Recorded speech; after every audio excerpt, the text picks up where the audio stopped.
निसर्ग, सामाजिक आर्थिक घटक, खाण्याच्या चुकीच्या पद्धती, शारीरिक किंवा मानसिक आजार, शारीरिक हालचालींचा अभाव, कमी उत्पन्न, अन्नाची उपलब्धता नसणे.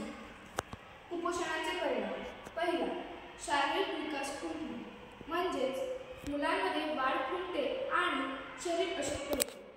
दुसरा, थकवा आणि अशक्तपणा, म्हणजेच मानसिक व शारीरिक ऊर्जेची कमतरता जाणवते.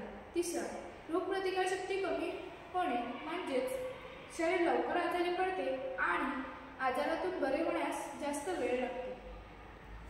कुपोषणावरील उपाय.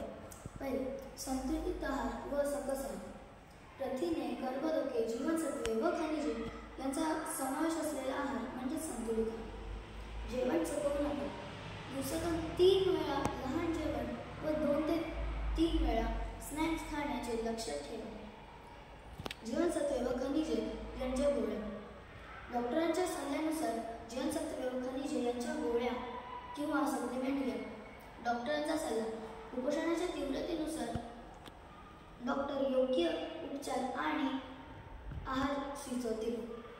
कुपोषणावरील उपाय. योग्य पोषण व शिक्षण घेणे, स्तनपानास प्रोत्साहन देणे व आरोग्य सेवा प्रणाली मजबूत करणे. कुपोषणामध्ये योगदान करणाऱ्या कोणत्याही मूळ वैद्यकीय स्थितीचे उपचार आणि व्यवस्थापन करणे. वैद्यकीय सल्ल्यानुसार आहार घेणे.